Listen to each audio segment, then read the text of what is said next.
Muy buenas tardes, iglesia. ¿Cómo están el día de hoy? Bien, me alegra. Quiero que abra su Biblia, por favor, en Mateo capítulo 5, vamos a estar leyendo desde el versículo 21, pero principalmente hoy vamos a estar refiriéndonos al versículo 23 y versículo 24. Abra su Biblia, por favor, ahí. Nosotros hemos estado desarrollando una serie de enseñanzas acerca de resolver los conflictos, superar los conflictos. ¿Cómo podemos nosotros superar los conflictos?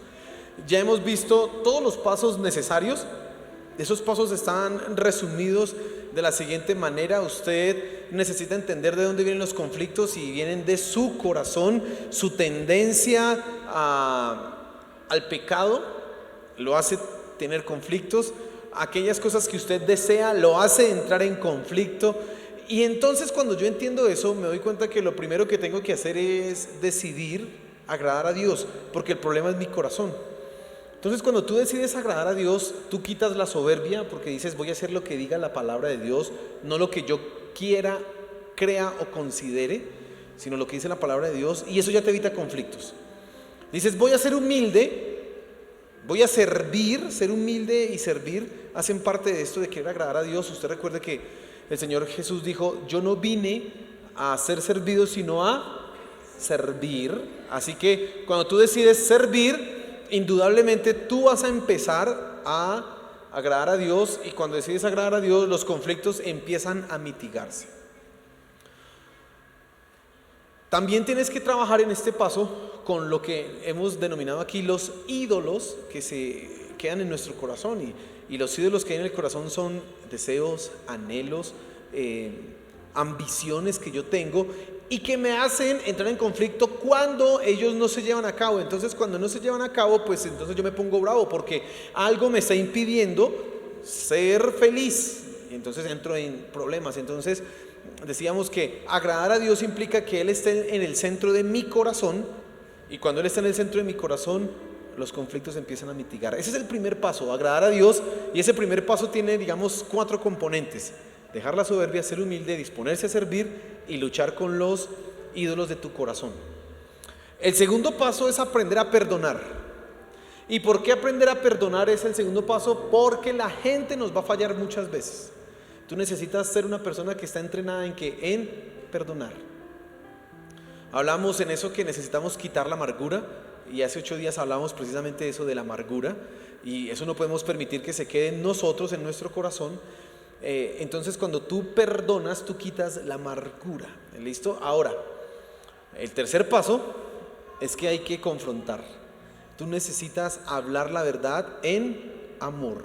Porque si yo no aprendo a confrontar, las cosas que hacen las personas, los pecados que cometen, no se corregirán, y siempre voy a verme en una posición de perdonar, aunque siempre hay que perdonar, pero siempre voy a verme en esa posición. Pero mi hermano no está creciendo espiritualmente y yo necesito que él también crezca, cambie. Por eso hay que hablar la verdad. Y hoy quiero que hablemos de un tema, y ya con esto daríamos por cerrada esta serie de enseñanzas acerca de cómo superar el perdón, y es cómo tú puedes pedir perdón. Porque una cosa es aprender a perdonar y otra cosa es pedir perdón. Y a veces no sabemos por qué es importante pedir perdón y no sabemos cómo hacerlo. Así que yo quiero que esta noche nos enfoquemos en eso: cómo pedir perdón. Normalmente nosotros no sabemos cómo hacerlo. Normalmente las personas, cuando piden perdón, a veces hay casos en que supuestamente las personas van a reunirse y yo quiero pedirte perdón, pero en la pedida de perdón resulta el problema más grande y otros líos metidos ahí, y la pedida de perdón fue en una pelea más grande, simplemente porque no sabemos. Otro de los problemas es que la gente no pide perdón, no pedimos perdón y espera que las cosas pasen. El tiempo lo cura todo, inclusive las heridas, y entonces no se pide perdón porque esperamos que eso pues pase. Se le tendrá que pasar en algún momento. Hay un dicho, pues está bravo, pues tiene dos problemas, dice la gente por ahí. No sé cuáles son los dos problemas, pero dicen las personas que tiene dos problemas, como que siga bravo y de malas, no sé cuáles son los problemas que tiene. Lo que eso está dando a entender es que las personas no quieren ir a pedir perdón porque cuesta. Pero si tú quieres arreglar los problemas, no solamente necesitas perdonar, sino necesitas también aprender a pedir ¿qué? Perdón.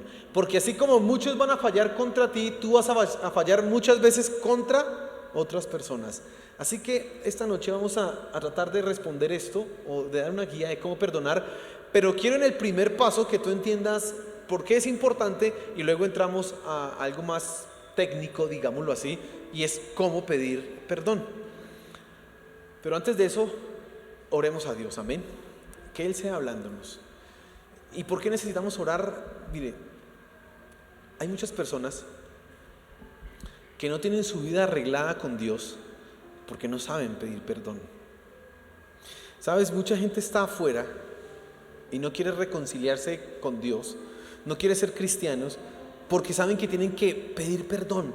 Y ese pedir perdón es algo que no les agrada, algo que no desean hacer.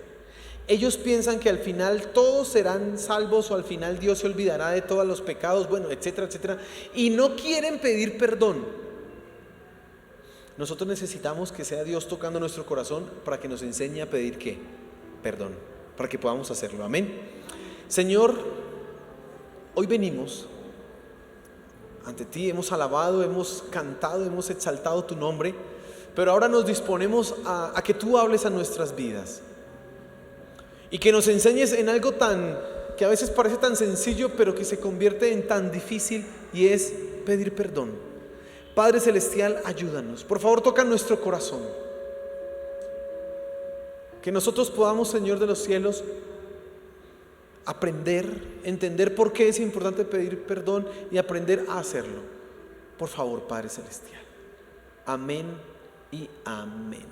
Vamos a leer entonces Mateo capítulo 5, versículo 21 en adelante, y voy a leer todos estos versículos hasta el 26 para tener el contexto, y luego vamos a referirnos solamente al versículo 23 y 24. Dice así la escritura: oísteis que fue dicho a los antiguos, no matarás, y cualquiera que matare será culpable de juicio. Pero yo os digo que cualquiera que se enoje contra su hermano será culpable de juicio, y cualquiera que diga necio a su hermano será culpable ante el concilio, y cualquiera que le diga fatuo quedará expuesto al infierno de fuego. Por tanto, si traes tu ofrenda al altar y allí te acuerdas de que tu hermano tiene algo contra ti, deja allí tu ofrenda delante del altar y anda, reconcíliate primero con tu hermano y entonces ven y presenta tu ofrenda. Ponte de acuerdo con tu adversario pronto, entre tanto que estás con él en el camino, no sea que el adversario te entregue al juez y el juez al alguacil y seas echado en la cárcel. De cierto te digo que no saldrás de allí hasta que pagues el último cuadrante. Pues el Señor Jesús está hablando de la ira. Y Él empieza enseñando que la ira es una manera en que nosotros infringimos el sexto mandamiento: no matarás. Cuando tú tratas mal a alguien, estás infringiendo ¿cuál mandamiento? El sexto. Así que ponerse de mal genio, tratar mal a alguien, ofender a alguien, no es como tan simple y tan sencillo como a veces nosotros nos imaginamos. No, eso tiene unas implicaciones porque es romper ¿cuál mandamiento? El sexto. No matarás. Recuerda que el Señor Jesús dijo que la vida y la muerte están en poder ¿de qué? De la lengua. Así dice la Escritura. La vida y la muerte están en poder ¿de qué? De la lengua. Y cuando una persona está airada, puede que no diga palabras, que no utilice golpes, que no utilice de violencia, pero las palabras a veces se convierten en las puñaladas, en las balas que realmente dañan y destruyen un corazón. Ahora, lo más importante que tú tienes que entender en esto es, uno, tienes que aprender a airarte. La Biblia dice airaos pero no pequéis, así que hay que aprender a tener ira. Pero lo segundo es que todos de alguna manera ofendemos. Todos de alguna manera fallamos. Todos de alguna manera algún día dijimos una palabra que no era. Puede que usted no diga groserías, pero el tono, puede que usted no diga cosas vulgares cuando está ofendiendo a alguien, o que no ni siquiera levante la voz, pero las palabras que dice son tan hirientes. Todos nosotros luchamos con eso. Por eso, aquí el versículo 23 y 24, que es a lo que nos vamos a referir el día de hoy, entonces nos enseña a pedir perdón. ¿Por qué pedir perdón? Porque podemos lastimar, fallar, dañar, herir a alguien. Y entonces miren lo que dice el versículo 23, y esto es lo primero que quiero que entiendas de por qué es importante pedir perdón. Dice: por tanto, si traes tu ofrenda al altar y allí te acuerdas de que tu hermano tiene algo contra ti, déjala allí delante del altar y anda, reconcíliate primero con tu hermano y entonces ven y presenta tu ofrenda.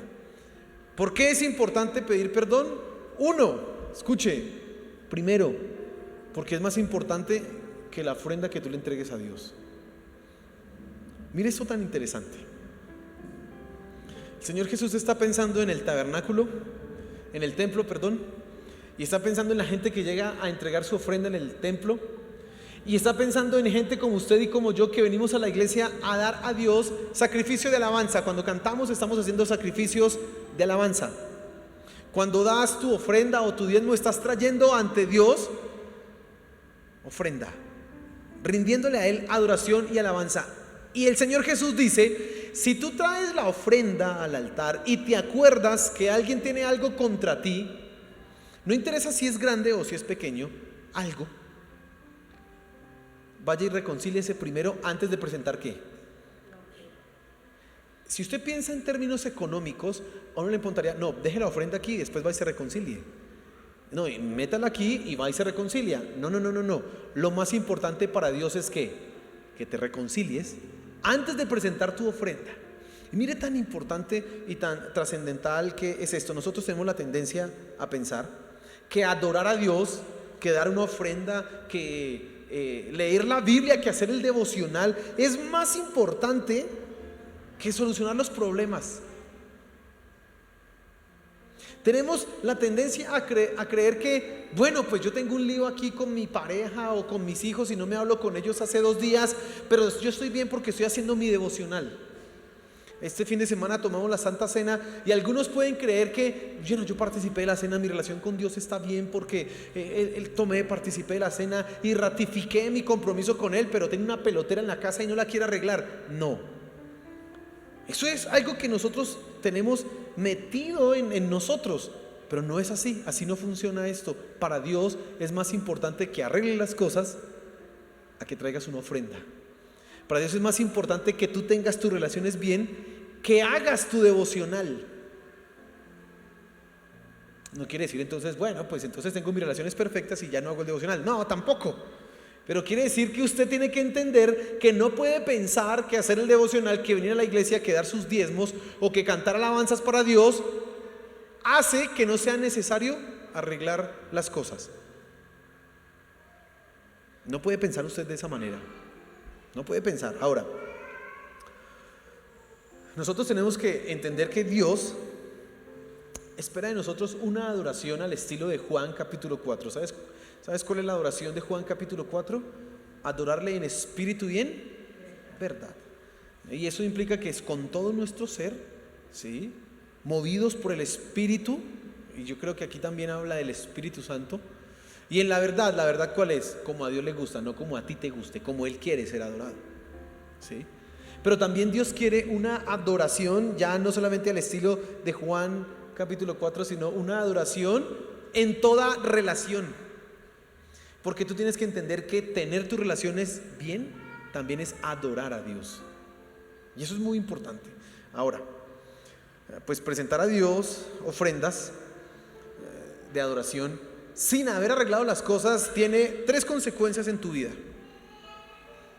3 consecuencias que tú necesitas controlar. Primera, si tú te acostumbras a presentar ofrendas a Dios sin arreglar los problemas, tú caes en algo que se llama la religiosidad. ¿Y sabes qué es la religiosidad? La religiosidad es aquello que proclama que lo más importante para Dios es la adoración y no la manera y la forma en que vives.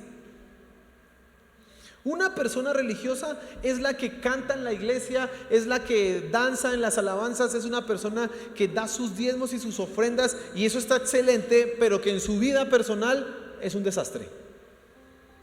Esa es una persona religiosa porque cree que eso es perfecto y lo demás no interesa. Si tú te acostumbras a no arreglar las cosas y a traer tu ofrenda acá, a la iglesia, a darle sacrificios a Dios de alabanza y de adoración, vas a caer en la religiosidad. Otra consecuencia, no solamente es que caes en la religiosidad, sino que caes en la hipocresía. Mire, mucha gente viene con su familia a la iglesia, viene con su esposa, con sus hijos a la iglesia, y usted los ve aquí y parece que son la pareja perfecta, y usted los ve, están de la mano y como que se aman, pero ahí ellos están, aquí hay unos que están de la mano y se están mirando, mi pastor, no estoy diciendo nada de ustedes son, eso es en otra iglesia. Mire, y se los ve y dijo, se ven tan lindos ellos, como que no hay ningún problema, pero a veces lo que ha pasado antes de llegar a la iglesia es que ha habido una discusión de esas terribles y llegaron a la iglesia y por mantener la apariencia están cogidos de la mano, pero ellos están totalmente ¿qué? Separados. Usted sabe, debe saber que hay gente que está unida físicamente pero separada emocionalmente. Aquí en el corazón no están unidos. Y vienen a la iglesia y alaban a Dios, y sus hijos saben que hubo tremenda discusión, tremendo alegato en la casa, y a veces con palabras duras, con palabras quizás altisonantes, pero vienen a la iglesia a decir te alabo Señor, y el niño está viendo eso. ¿Saben qué pasa con esos hijos? Cuando ellos crezcan van a decir mis papás siempre fueron hipócritas y ser cristiano es una mentira, y mi papá a mí me dice que sea buen cristiano. Por eso muchos de los padres cristianos tienen conflictos con sus hijos. ¿Por qué? Porque han visto que ellos siempre fueron de doble cara. Una cosa en la iglesia y otra cosa en ¿dónde? En la casa. En la casa eran mentirosos, en la casa discutían, en la casa se trataban horrible, pero en la iglesia parecía que fueran santos. Si tú aprendes a venir a la iglesia sin arreglar tus problemas y a creer que así está bien, tú estás cayendo en la hipocresía. Y papás, padres, cuiden eso, porque sus hijos los están viendo. Puede que no le digan nada, pero ese mensaje cala más que todo el tiempo devocional que usted haga con ellos. Cómo usted vive su vida cristiana. Pero hay una consecuencia más. No solamente tú caes en la religiosidad y caes en la hipocresía, sino que tú también ahora caes en el adormecimiento espiritual. Y esto es lo más terrible que puede pasar. Y caer en el adormecimiento espiritual, eso es un proceso que empieza poco a poco. ¿Cómo se da esto? Mire, quiero que me presten mucha atención porque eso es importante entenderlo. Cuando tú cometes un pecado y no lo arreglas con Dios y crees que puedes venir a la iglesia sin confesarlo y sin arreglarlo, tú estás enseñando a tu conciencia que no necesita arreglar las cosas. Tú haces eso mismo con tu familia, entonces o con alguien que lo ofendes. Tú ofendiste a alguien y el Espíritu inmediatamente te dice, tú hiciste mal. Y usted siente eso, usted dice, uy, sí está mal. Pero llegan una serie de consideraciones, no, qué oso tener que pedirle perdón, quizás ni se dio cuenta, pues bueno, pues él tiene que entender que todos pecamos, pues también perfecto que fuera él. Y usted empieza a pensar así, y usted no le pidió perdón. ¿Sabe qué le enseñó a su conciencia? Adormecerse. La próxima vez que usted haga eso, el espíritu y su conciencia no lo van a alertar igual, sino que ya va a ser cada vez menos y menos la alerta. Y eso sucede lo mismo como cuando usted en la casa tiene, los que cocinan en la casa, ¿se han visto que el pollo cuando se lo cocina y se pudre, eso es maluquísimo y se pudre rapidísimo el pollo? Entonces, usted la primera vez que hace eso y bota la basura, se da cuenta que está oliendo maluco en la casa. Y si usted apenas entró a la casa y percibió ese aroma, no botó eso a la basura, después de 15 minutos, ¿usted sigue sintiendo el olor? Ya no. Y usted puede vivir en medio de una cosa que huele terrible y no se da cuenta, porque se ha adormecido su sentido de qué. Tiene que salir de su casa y volver a entrar para que diga, uff, esto está terrible. Pues así pasa cuando tú no aprendes a arreglar las cosas, que tu conciencia se va adormeciendo. Cuando tu conciencia se adormece tu corazón, y cuando se adormece tu corazón viene el endurecimiento, y después del endurecimiento ya simplemente no tienes temor de cometer un pecado. Vuelves otra vez al estado de una persona que no es cristiana. ¿Por qué la Santa Cena? A nosotros en 1 Corintios 11 nos enseña que debemos examinarnos a nosotros mismos, pues porque no tenemos que permitir que nuestra mente y nuestra conciencia se adormezcan frente al pecado. Y esto que está diciendo el Señor Jesús es exactamente lo mismo. Si estás presentando tu ofrenda y te acuerdas que alguien tiene algo contra ti, ¿qué debe hacer? Inmediatamente, ¿qué? Arréglelo. Pues ya. Hágalo. Mire, yo no sé de estas cosas que he venido hablando hasta este punto, ¿en cuáles estás tú? ¿En la religiosidad? ¿Crees que el problema, lo que le dijiste a tu pareja, lo que le dijiste a tus hijos, lo que le dijiste al señor del carro por allá, no sé qué, peleando? A veces la gente trata mal a otros conductores, pues ni lo conozco, así, ni cómo le va a pedir perdón. No, pues no lo trate mal, para que no tenga que verse en esa situación, ¿cierto? Pero usted piensa que, pues no hay tanto lío, pues finalmente ¿qué hice? Usted piensa así.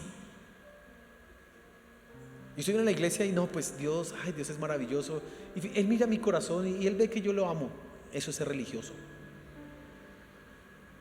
Usted viene a la iglesia después de tener un conflicto con su pareja y no lo arregla, pero viene a la iglesia a alabar a Dios, o inclusive a veces a servir sin haber arreglado las cosas. Usted se está convirtiendo en un hipócrita. Y puede que nosotros no lo veamos, pero los que están más cercanos a ti sí lo ven. Ellos sí lo ven. Tus hijos, esposo, su esposa está viéndolo, cómo usted reacciona y dice, mira el sacerdote, aquí cómo me trata, y allá en la iglesia levanta las manos y dice que aleluya, y aquí cómo me trata. Vea el sacerdote, usted está perdiendo su autoridad como sacerdote. ¿Me está escuchando, hermano? Mamá, exactamente lo mismo. Mi mamá me dice que no haga, que yo como un niño cristiano no debo decir mentiras ni copiarme en el colegio cuando las tareas. Pero mire ella cómo me trata, y es que cristiana, y ni siquiera es capaz de reconocer y admitir sus pecados, sus errores. Eso es un mensaje terrible que tú le estás dando a tus hijos. Eso es terrible. ¿Te das cuenta por qué es importante aprender a pedir perdón? Porque nos podemos meter en unos líos terribles. Ahora, la segunda razón que quiero que usted entienda, que usted tenga para pedir perdón, es que esto debe ser una prioridad. Arreglar las cosas debe ser una prioridad. Mire lo que dice el versículo 25: ponte de acuerdo con tu adversario pronto. Mira el versículo 24, nuevamente dice: si traes tu ofrenda al altar y allí te acuerdas de que tu hermano tiene algo contra ti, versículo 24 dice: deja allí tu ofrenda delante del altar y anda, reconcíliate primero con tu hermano. Hay un sentido de urgencia, hay un sentido de prontitud, hay un sentido de hacer las cosas rápido. Y sigue diciendo el versículo 25: ponte de acuerdo con tu adversario pronto, entre tanto que estás con él en el camino, no sea que el adversario te entregue al juez y el juez al alguacil y seas echado en la cárcel. De cierto te digo que no saldrás de allí hasta que pagues el último cuadrante. Tú debes arreglar las cosas urgente, porque no solamente hay consecuencias que experimentas en tu corazón, ya las vimos: religiosidad, hipocresía, endurecimiento, sino que también hay otras consecuencias que se dan en la otra persona, que se dan en la relación. ¿Qué clase de consecuencias, hermano? 1, te impide la adoración. Recuerde que la razón del ser humano es darle la gloria ¿a quién? A Dios. Tú y yo nacimos para darle la gloria a Dios, pero cuando no tenemos las cosas arregladas con nuestro prójimo, colocamos una tranca en la adoración. Mire lo que dice 1 de Pedro capítulo 3 versículo 7. Mire este pasaje. Y esto es para los hombres, pero por extensión vamos a aplicarlo a todos, pero mire lo que dice. Primera de Pedro capítulo 3 versículo 7 dice: vosotros, maridos, igualmente vivid con ella sabiamente, dando honor a la mujer como a vaso más frágil y como a coherederas de la gracia de la vida. Y escúchele, para que vuestras oraciones no tengan estorbo. Si usted trata mal a su esposa, sus oraciones no son eficaces. ¿Me escuchó, hermano? ¿Me escuchó?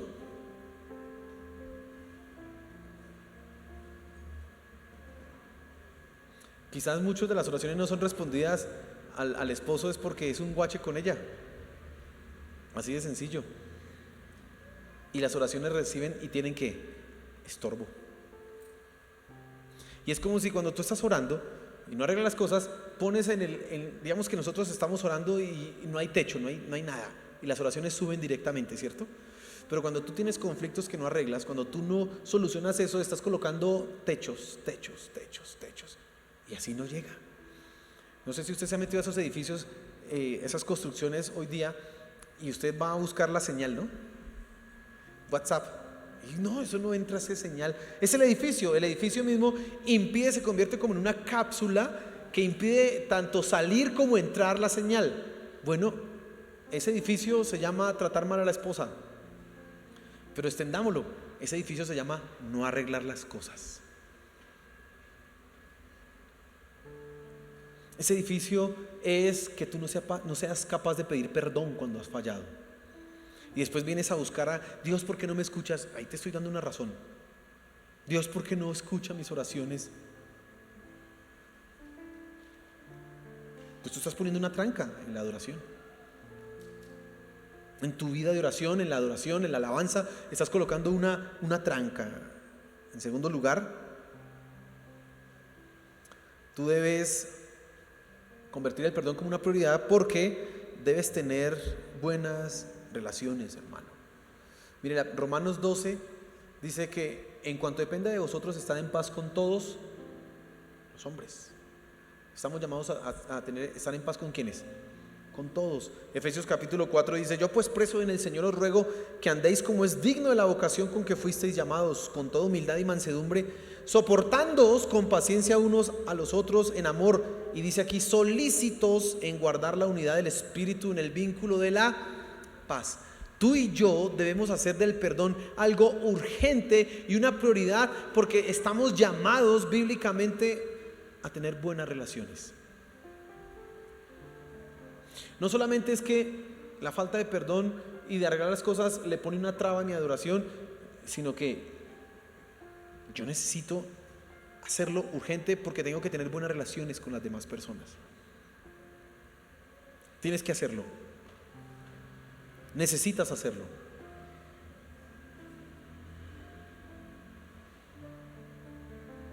No puede ser que nosotros permitamos que en nuestra casa, en nuestras relaciones, a las amistades, hayan conflictos y nosotros dejemos que pase el tiempo. ¿Y hace cuánto no se habla con su esposa? Uy, hace como 2 meses. Pues bueno, hablarme sí. Hola, ¿qué hace? Ya llegué. Chao. Pues hablarnos sí, pero pues eso no, así no es. El cristiano no está llamado a vivir de esa manera. Está llamado a enfrentar la situación y arreglarla, cueste lo que cueste. No se ponga el sol sobre vuestro enojo. Estamos llamados a arreglar, a solucionar las cosas, pero nuestra tendencia es a dejar que pase el tiempo, y después de que pasa el tiempo es más difícil de pedir perdón porque ya, uy, qué oso, ya, es más complicado. Pero nosotros no estamos llamados a eso. En tercer lugar, tú debes convertir el perdón en una prioridad porque puedes experimentar consecuencias graves. No sé si usted ha escuchado, alguien contaba una anécdota acerca de las heridas. Y en esa anécdota que perdón, y en esa anécdota que contaba, decía que le estaba enseñando a una persona a pedir perdón, pero sobre todo a cambiar. Decía, porque es que como que esa persona cada vez que la embarraba, pues pedía perdón y pensaba que no pasaba nada. Entonces la ilustración que usó la persona dijo: cada vez que tú ofendes y lastimas, es como si cogieras esta hoja de papel y le hicieras un roto. Claro, yo te perdono y ya, arreglas. Pero el roto se desapareció. No. Y si vuelves a hacer lo mismo, otro roto y 20 rotos. Y, y- y sabes, cuando tú no aprendes a pedir perdón bien, a veces las relaciones se vuelven casi que irreconciliables. ¿Por qué? Porque hay gente que sí se amarga, hay gente que sí se resiente, hay gente que sí desarrolla odio, porque tú no lo arreglaste rápido. Y a veces esas relaciones ya se vuelven imposibles de arreglar. Y nosotros, hermanos, estamos llamados a no tener enemigos. Esa es la verdad.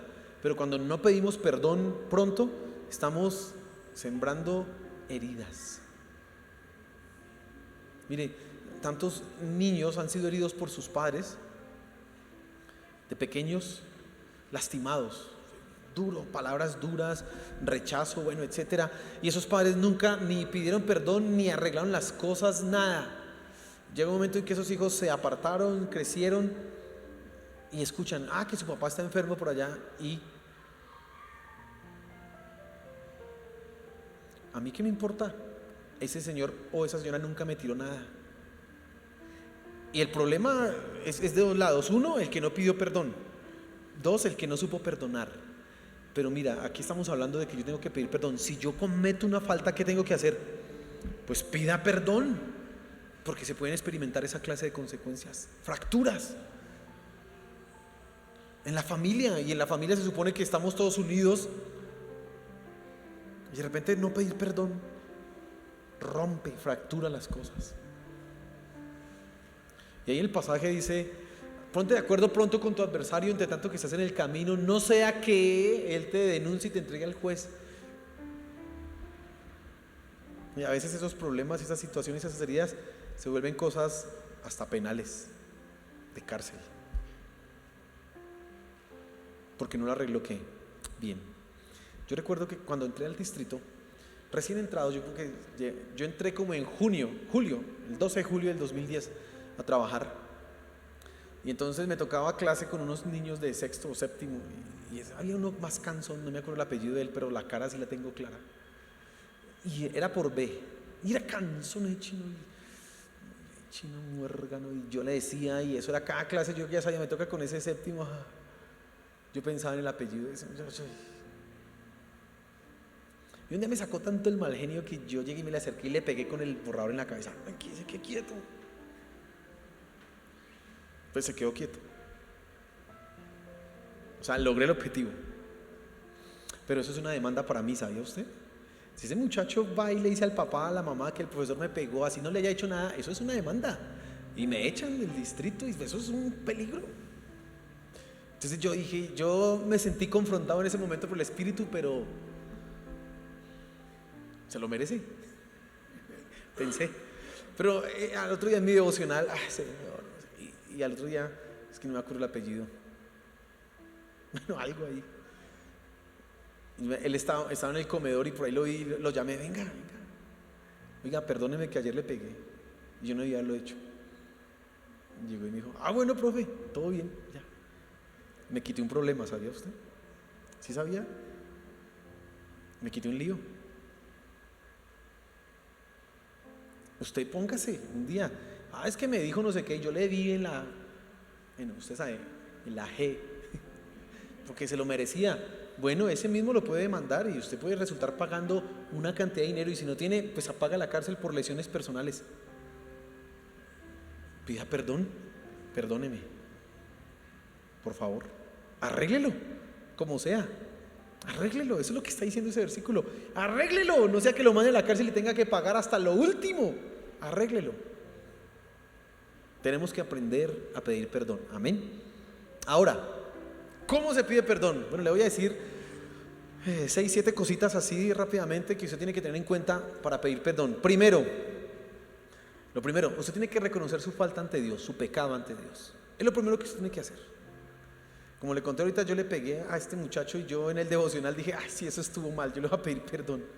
Y ya, perdón. Pero ¿a quién le pido primero perdón? Pues a Dios.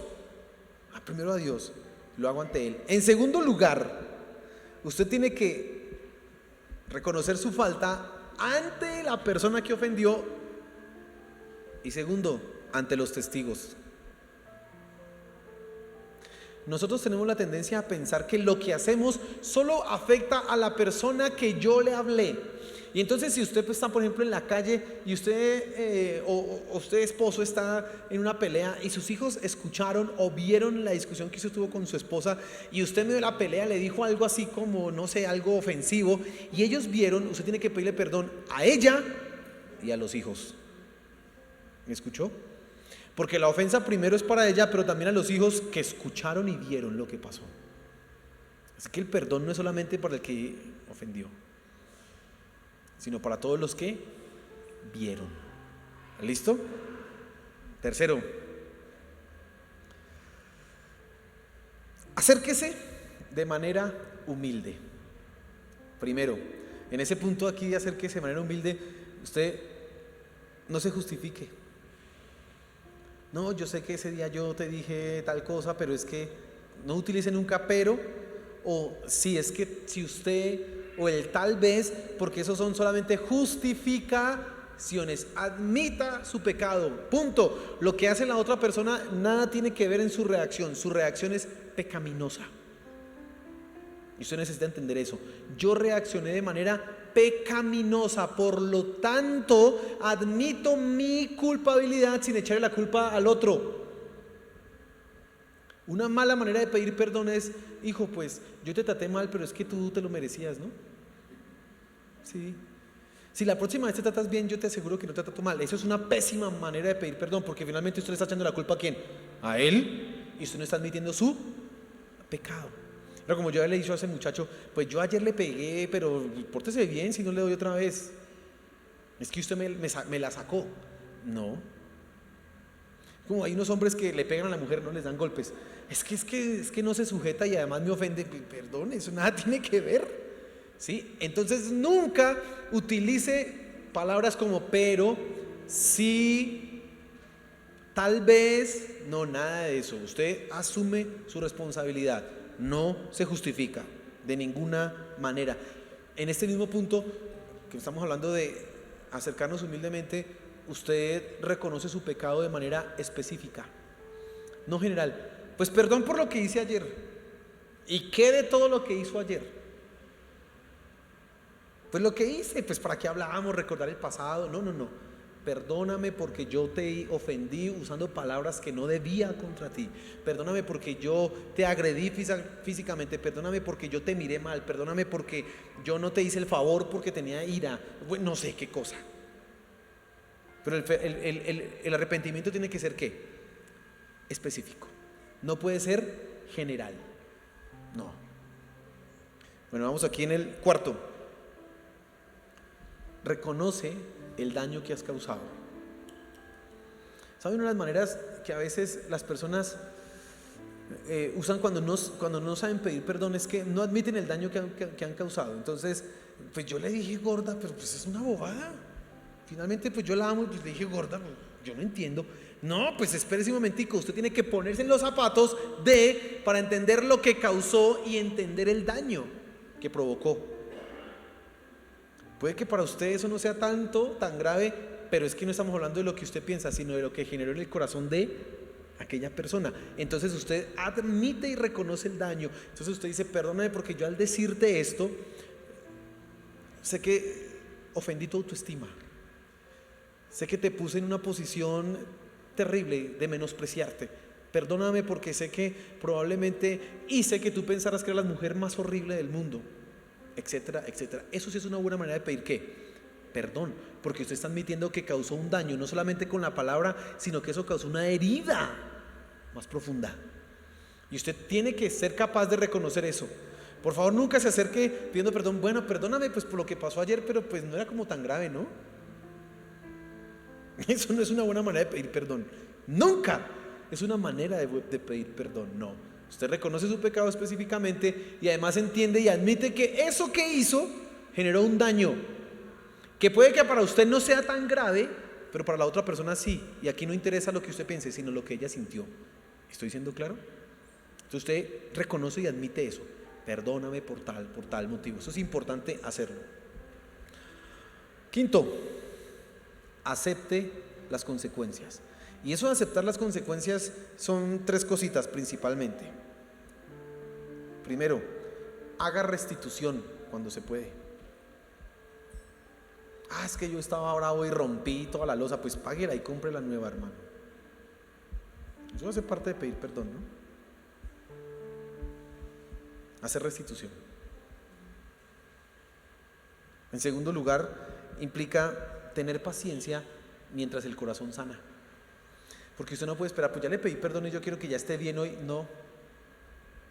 Algunas personas sí pueden hacerlo, otras se demoran más y otras quizás nunca perdonan, pero eso ya no es su problema.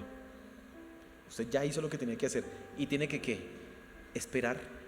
Pero es que no confía en mí. Pues ¿qué espera si ya fue ayer que le fue infiel?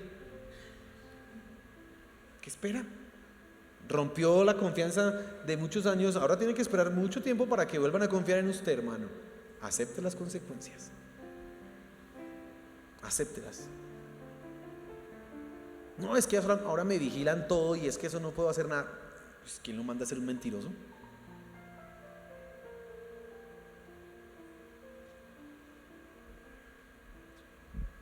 Tercero, en este mismo punto, ofrezca, y esto es importante, voluntariamente perder privilegios. No solamente que la persona por consecuencia directa se pierde la confianza, no. Diga, y de ahora en adelante, ¿sabes? Como te mentí con mi celular, voy a romper ese celular porque no quiero fallarte más. Yo sé que te molesta esa amistad o etcétera, etcétera. No voy a tener más ese amigo o esa amiga. Ofrezca voluntariamente perder privilegios o posesiones, cosas que usted tiene. Ofrézcalo voluntariamente.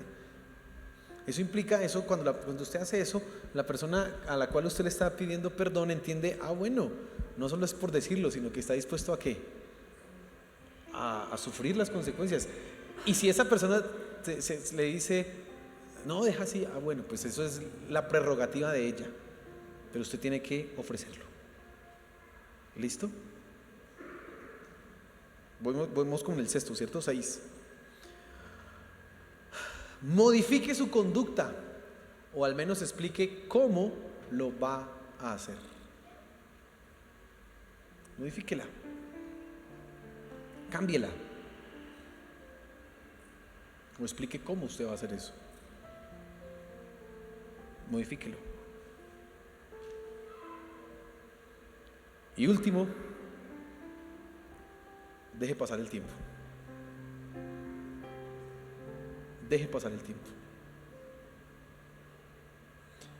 7 cositas que usted tiene que poner en práctica al momento de pedir perdón. 7 cositas.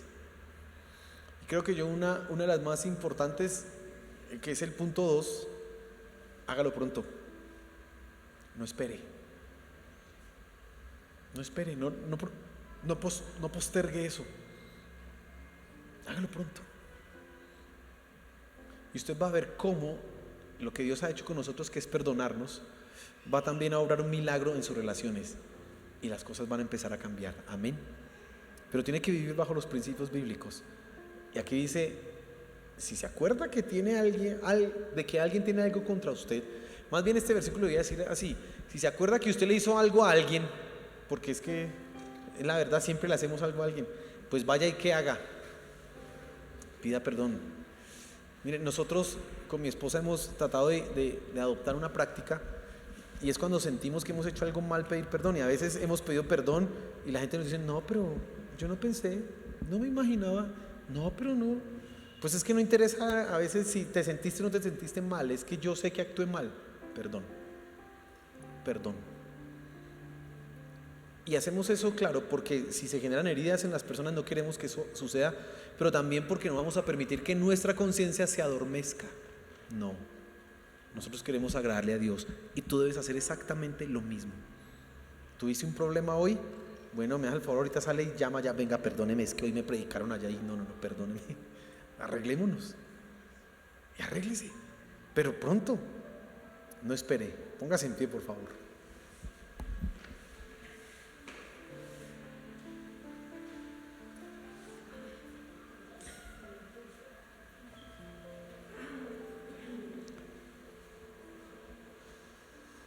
Qué bendición que tiene la palabra de Dios y sobre todo saber que el perdón puede arreglar muchas cosas. Pedir perdón, amén. Tanto que tú perdones como que sepas pedir perdón. Eso es una bendición. Entonces, si usted se ha dado cuenta que ha hecho cosas malas, ¿qué tiene que hacer? Pues pedir perdón. Pida perdón. Pida perdón. Y eso va a ser una bendición. Amén. Señor, gracias por tu palabra. Gracias. Gracias, Padre Celestial, por aquellas cosas que nos estás enseñando. Y hoy entendemos el valor que hay en pedir perdón, en que nosotros no nos podemos quedar callados esperando que pasen las cosas y como que el tiempo sane las heridas. No, tenemos que ir, poner la cara y enfrentar lo que hemos hecho pidiendo perdón. Señor, ayúdanos, por favor. Te lo pido, ayúdanos. Ayúdanos, Padre Celestial.